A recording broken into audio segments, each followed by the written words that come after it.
दक्षिण कोरिया के मुवान international airport पर रविवार को भयावह विमान हादसा हुआ।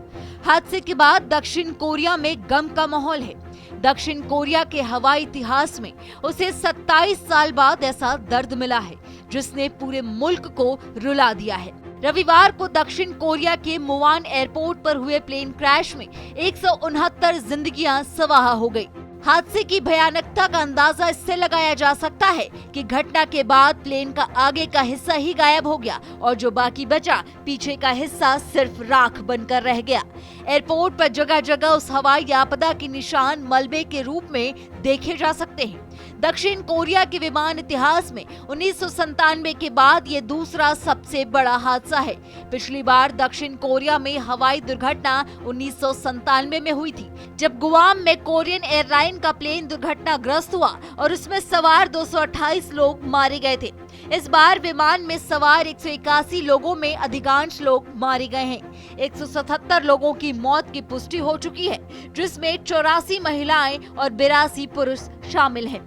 घटना के करीब 9 घंटे बाद भी 2 लोग लापता हैं। कुल 169 लोगों के मारे जाने की आशंका है। वो इसलिए कि 181 में से हादसे में महज 2 लोग जिंदा बचकर आए हैं, जिसमें एक यात्री और दूसरा चालक दल का सदस्य है। जेजू एयर का यात्री विमान सियोल से लगभग 290 किलोमीटर दक्षिण कोरिया में मुआन शहर के एयरपोर्ट पर उतर रहा था। विमान 15 साल पुराना बोइंग 737-800 जेट था, जो बैंकॉक से लौट रहा था। हादसे के समय की तस्वीरों में देखा गया था कि जेजू एयर का विमान रनवे पर फिसल रहा था और इसका लैंडिंग गियर बंद था। प्लेन तेजी से आगे बढ़ता चला गया और रनवे के आखिरी में कंक्रीट की दीवार से टकराया, जिससे विस्फोट हो गया। दूर तक विमान से काले धुएं के घने गुबार को निकलते हुए देखा गया, जो आग की लपेटों में घिरा हुआ था।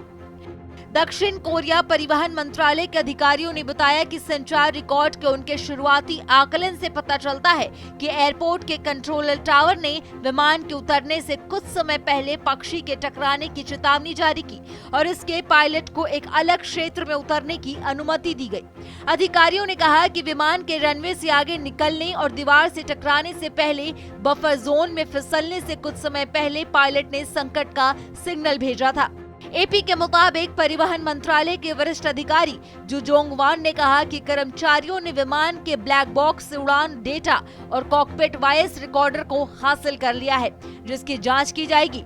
उन्होंने कहा कि जांचकर्ता को अपनी जांच पूरी करने में महीनों लग सकते हैं। मंत्रालय ने कहा कि मुआन एयरपोर्ट का रनवे 1 जनवरी तक बंद रहेगा।